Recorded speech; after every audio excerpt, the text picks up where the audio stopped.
Posisi S&P 500 yang saya ambil kira-kira 3 minggu lalu, itu tanggal 24 Juli sudah mengalami kenaikan kurang lebih sekitar 5%.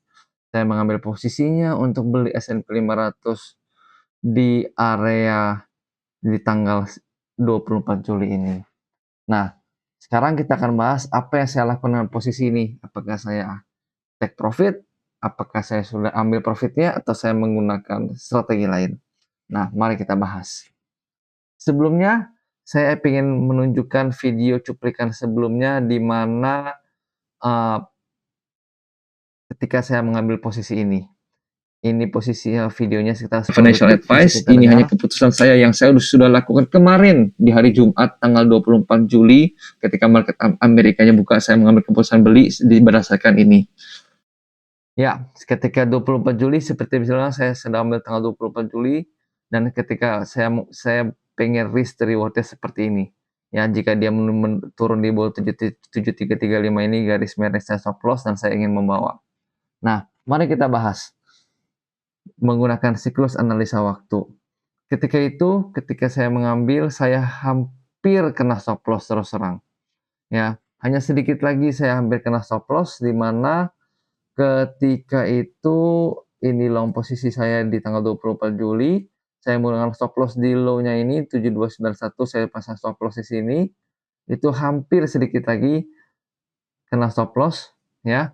Beri saya sekitar 1,7% dan saya sudah mendapatkan kurang lebih sekarang 5% ya. Ya, kira-kira 1/3 kurang lebih ya. Nah, pertanyaannya apa yang saya lakukan dan apa thought prosesnya pemikiran saya sampai hari ini. Oke, kita langsung saja. Ini S&P 500 kita lihat ya secara daily cycle-nya ya. Daily cycle S&P 500 teman-teman bisa ingat itu sekitar 3 yang terakhir sekitar 48 hari, 35 hari, dan 38 hari. Kira-kira itu sekitar 40 hari. Ya, 40 hari itu sekarang kita bisa lihat ini kita itu memasuki hari ke-13 ya. Jadi masih panjang teman-teman. Ya, itu kita bisa expect sampai hari ke-40 rata-ratanya. Dapat 40 angkanya dari mana? Dari 3 terakhir saja kita bisa rata-ratain di 38, 48, 48, 35, dan 51. Jadi kalau kita tambahkan 48 tambah 35 ditambah 51 dibagi 3, kurang lebih 44 hasilnya ya. 40 lah kurang lebih best standarnya. Jadi hari ke-40 itu masih ada sampai 23 September. Sekarang masih tanggal 17 Agustus, masih ada kira-kira 1 bulan lagi untuk kenaikannya. Jadi menggunakan siklus analisa waktu saja menurut saya ini saya tidak pantas untuk buru-buru take profit sekarang ya. Kenapa? Sebab bisa saja terjadi seperti ini ya, ketika dia naik tidak menutup kemungkinan dia bisa menaik sepanjang ini lagi ya. Jadi menurut saya tidak dilihat dari siklus daily cycle ini masih hari ke-12. Saya berekspektasi ini mungkin ada sedikit koreksi di hari ke-20 baru mungkin dia akan melanjutkan kenaikan cycle-nya lagi. Oke, ini yang saya ekspektasi. Jadi saya masih wait and see, dan ketika dia turun ke bawah sini, di mid siklusnya di hari ke-20, which is itu hari ke-26 Agustus, jadi mungkin kira-kira segini sampai tanggal 26 Agustus bentukannya.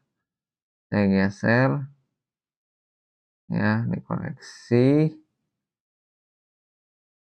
Baru lanjut kira-kira seperti ini ya.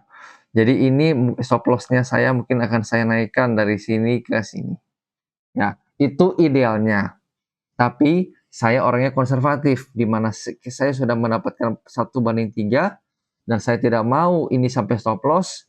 Jadi saya terus terang saya sudah menaikkan stop loss-nya sekitar area sini. Karena entry saya di sini, saya sudah menaikkan stop loss-nya dengan untung sedikit sekitar sini. Saya tidak mau posisi saya untung ya segini banyak, 1/3 saya udah ambil 5% untung dan saya berakhir dengan loss. Saya tidak mau itu terjadi. Oke, bagaimana dengan weekly cycle-nya jika kita lihat ya.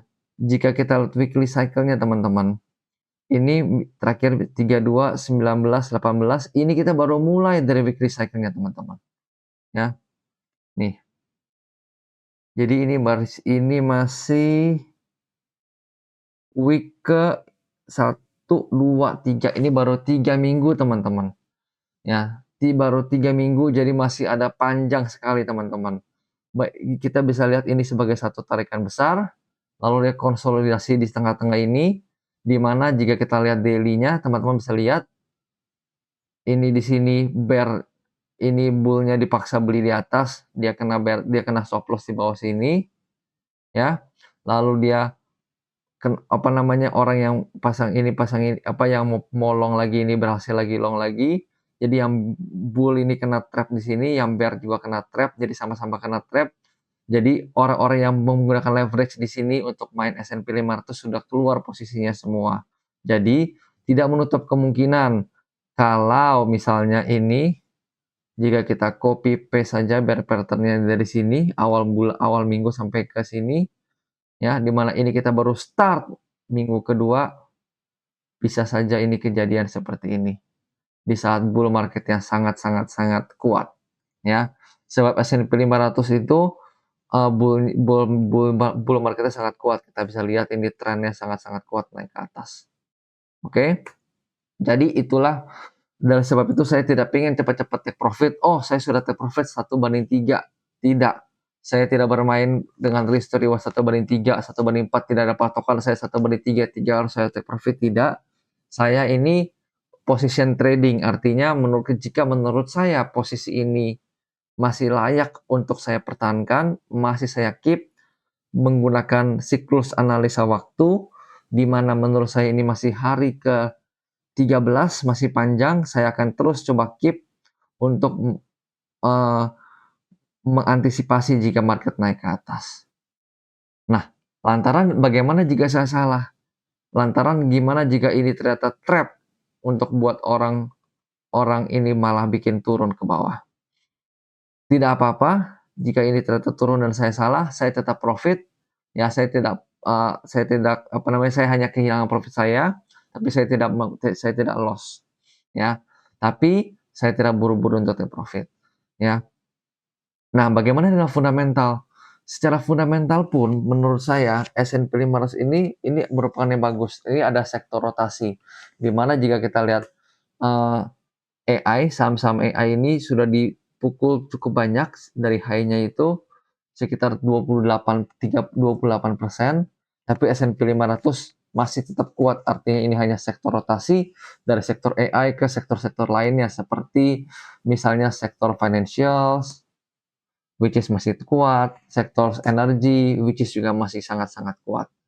Jadi oleh karena itu saya tidak buru-buru untuk take profit di posisi saya sekarang ini. Nah, itu saja teman-teman update untuk posisi S&P 500 ini ya. Jika teman-teman suka dengan video kali ini dan teman-teman ada aset lain yang ingin ditanyakan, please tulis di kolom komen bawah dan jangan lupa untuk like dan subscribe. Terima kasih sudah menonton.